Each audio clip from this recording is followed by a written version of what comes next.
Today I'm going to be talking to you about metabolism and how to boost your metabolism. I am not a trainer or I'm not a nutritionalist. I'm just someone who has lost over 150 pounds and kept it off for more than 3 years. So, based on my journey and based on what I did, hopefully I'll be able to help you to learn how to boost your metabolism. What I did basically, the first thing and the most important thing I think is to have breakfast. Not only to have breakfast, but to make sure that your breakfast has a lot of protein in it to start your day. If you look at the word breakfast and you separate it into two words, it's break fast. And what that means is breakfast is breaking a fast and it's getting your body started for the day. So it's really important and you need to break that fast and get your metabolism going. And the only way you can do that is to have a healthy breakfast. So that would be my number one suggestion, and that's what I did throughout my weight loss journey. The other thing is to make sure that you keep moving, to keep exercise, or to put exercise into your daily routine. What I did is I started off with just doing the elliptical, and I had a hard time. I was almost 300 pounds when I first started. So I just did 5 minutes and then I built it up to 10 minutes and then I built it up to 15 minutes until I was doing an hour. Then after an hour, then I started doing what they call interval training. And that really helps boost your metabolism.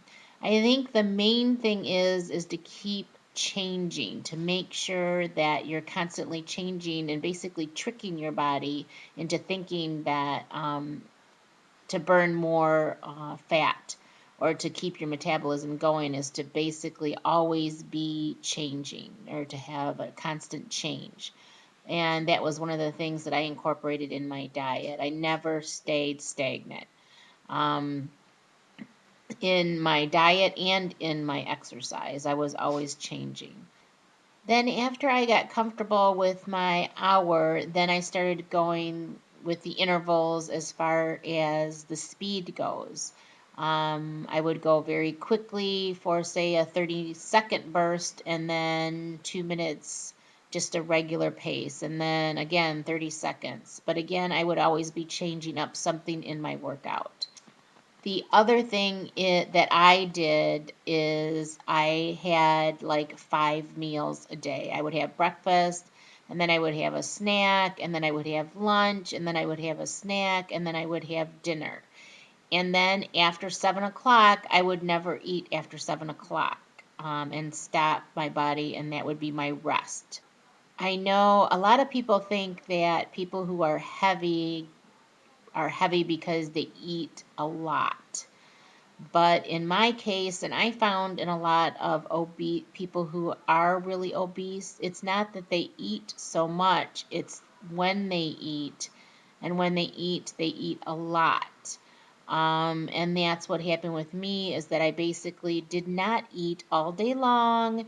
And then at 7 o'clock after work, I would come home and then I would eat all night long and go to sleep. So my body, my metabolism over time basically would halt, and then eating at night, it would just it wouldn't be able to burn all of my calories. It really is that I drank all of my calories, meaning not in alcohol, but in Mountain Dew, which is probably worse than alcohol, but if not as bad. It was basically like drinking sugar all day long. So I had all those extra calories just in what I was drinking, and I drank the Mountain Dew basically to get the caffeine boost and the sugar boost to keep me going throughout the day for my work and whatnot. So my metabolism was very poor.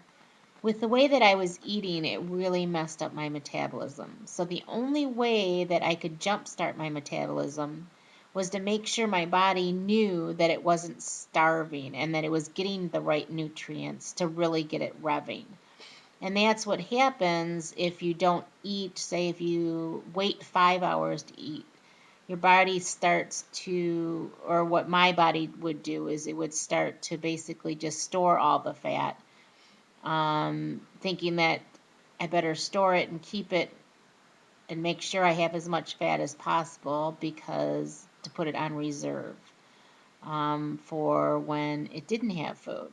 So I had to trick my body into thinking that it was never going to go hungry, that I was going to make sure that it had all the nutrients it needed every couple of hours so that it would start burning calories as much as possible.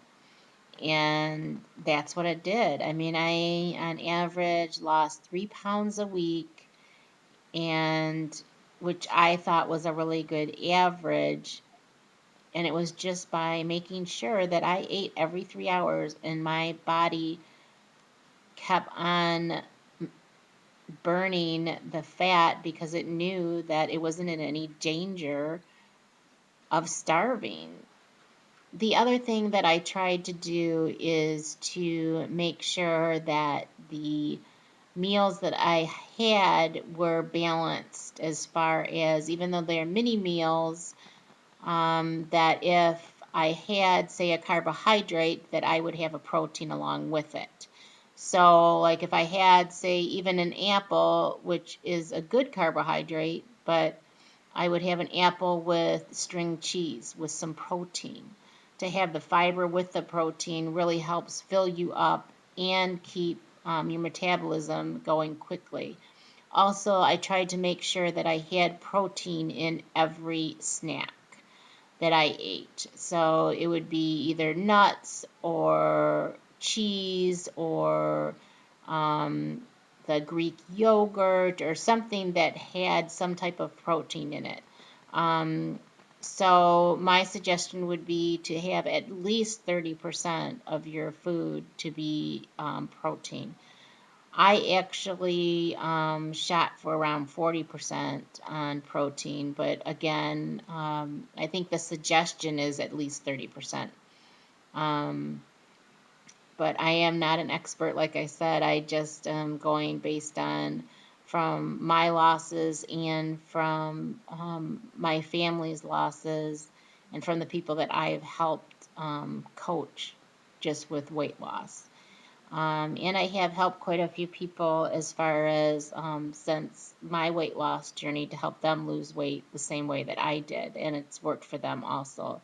My daughter has done extremely well with her weight loss, and I've helped coach her through her weight loss, and I'm hoping to help my other daughter and eventually my son, because we all tend to have that, quote, fat gene.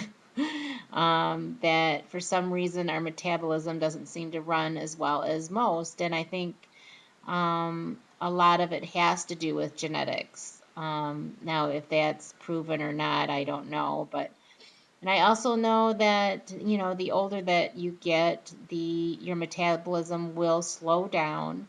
I think it's after 40 years old it starts to slow down by like 5% a decade. So, I mean, if you don't exercise and build muscle, then it will do that. But you have the choice to change that. It's not something that is inevitable that that will happen to you. You have the ability to change it by building muscle and by losing fat. The reason that most people, I think, after 40 do that is because they tend to not to be as active after 40. So again, you lose muscle mass, which will slow down your metabolism, and you'll build body, and then your body fat will increase. So as long as you keep active or become more active and make sure that you keep your body fat down, you shouldn't have that problem. And the only way that you're going to do that is by becoming active and working out all the time. So I did most of my muscle building through cardio and aerobic.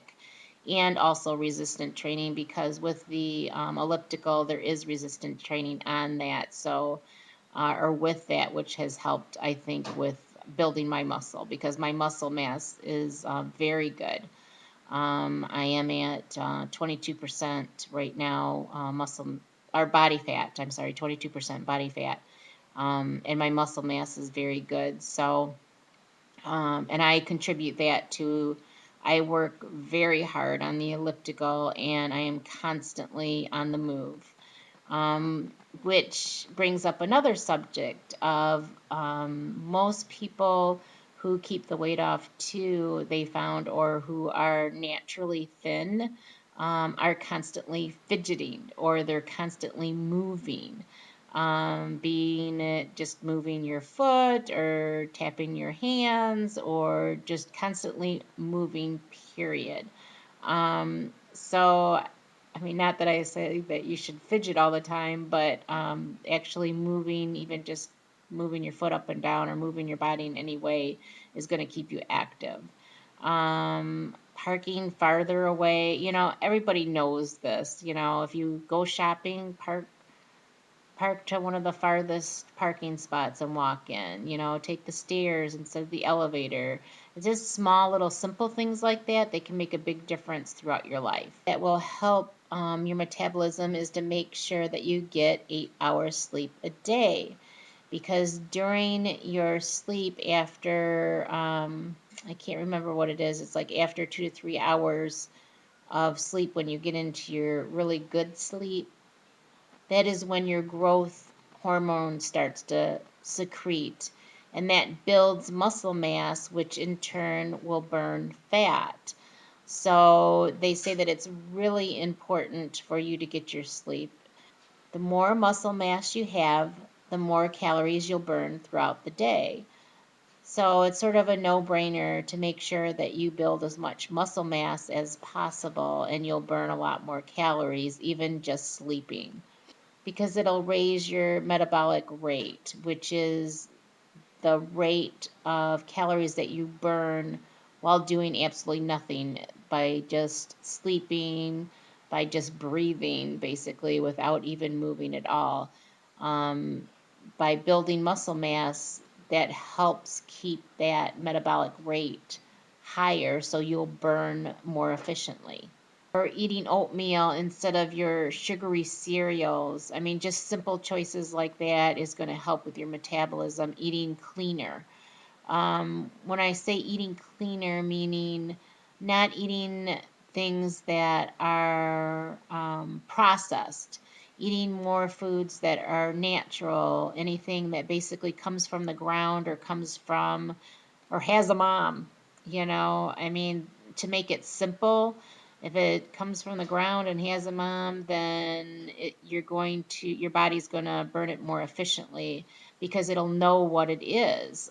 Because there's so many foods that basically the body's sitting there trying to figure out what it is and how to store it, because it doesn't know what it is. So we'll store it to fat versus where it should go. Again, like I said, I'm not a nutritionalist. I'm just telling you sort of like the simple facts that I've learned over the last 3 years. So the cleaner that you eat, obviously, the faster your metabolism is going, the better your body is going to run. Another tip that I found through the years is, if it has more than, say, 5 or 6 ingredients, or if you can't pronounce the ingredient, then you're better off not even eating it or putting it in your body. They've also found that caffeine will help to boost your metabolism. Not saying to drink 10 cups of caffeine a day, but a small amount of caffeine will help to burst your metabolism a little bit also. Just work hard, take one day at a time, one healthy habit at a time, and you will get there. If I can do it, anybody can. So you can do it.